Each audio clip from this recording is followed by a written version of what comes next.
Welcome back. You're watching News Tonight. Now, the Commonwealth Games village, which has been heaped with criticism by foreign officials, opened today for the athletes. Athletes were trickling in. As many as 16 out of the 34 towers are said to be in an unlivable condition. The Delhi government has now been asked to take over the village from the city's top planned development body, the DDA. Chief Minister Sheila Dikshit visited the village today. The president of the Commonwealth Games Federation, Michael Fennell, arrived in the capital, and currently he is meeting the Prime Minister at 7 Racecourse Road. Also in attendance are Sports Minister M.S. Gill and Urban Affairs Development Minister Jaipal Reddy. Let's just also remind you, Suresh Kalmadi, the president of the CWGOC, has not been invited to this meeting with the Prime Minister.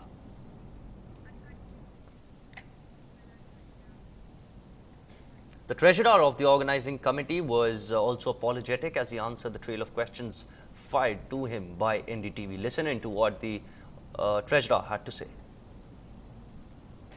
Is the entire setup for these games, whether the organizing committee, Government of Delhi, DDA, Sports Authority of India, CPWD, right, the NDMC, is the effort put in by all these agencies, is it negated by these incidents?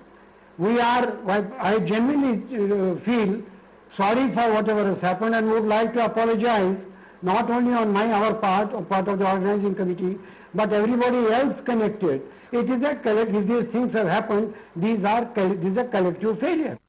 Now, when the representatives of various Commonwealth nations like New Zealand, Australia and Canada came out to say that the accommodation provided to them was unlivable, we'll tell you what they were talking about. They were talking about this that you see on your screens right now.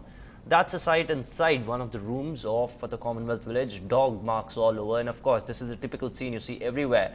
On roads to buses, wash basins have been converted into spittoons by some of these Bihari and UP labourers who come here and spit pan all over the place. Look at that. That's the condition of the toilets inside the rooms of the Commonwealth Games Village. Even some of the work such as balcony fittings have not yet been done. Also, the fact that debris from construction is lying all over the place, which makes it a perfect breeding ground for mosquitoes. No wonder then that Delhi right now is in the grips of a dengue epidemic.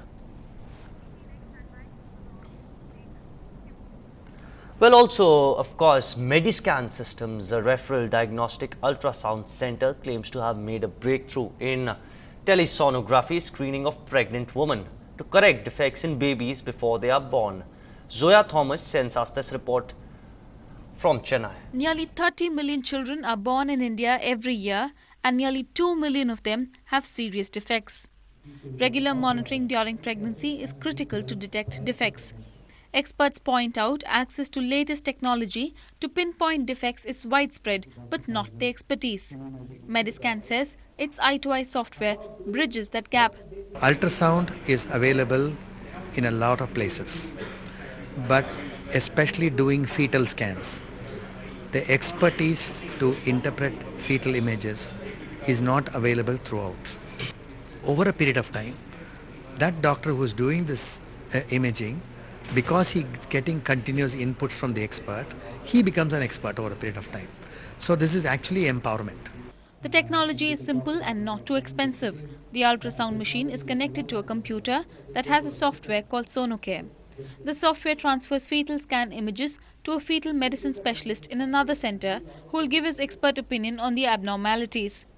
The images can be accessed on an iPhone or an iPad as well. Here the affordability is so low, it will not even come into the picture. The incremental cost that will come into the whole system is just negligible. I'll tell you, just to give you an example, typically even in a government hospital, today about 2,000 to 5,000 rupees is spent for a delivery. That's the average cost of a government hospital delivery. And this will be sub 100 rupees. So this will be a couple of tens that will add up to the total cost per patient over a period of cycle, and that's quite negligible compared to the benefit that offers. There's new hope that the software will help pregnant women to detect defects in babies, especially in rural areas where death of infants linked to defects is the highest. In Chennai with Zoya Thomas, Natala, NDTV Hindu. We're stepping into a short break. Lots more news and updates coming up. Stay with us.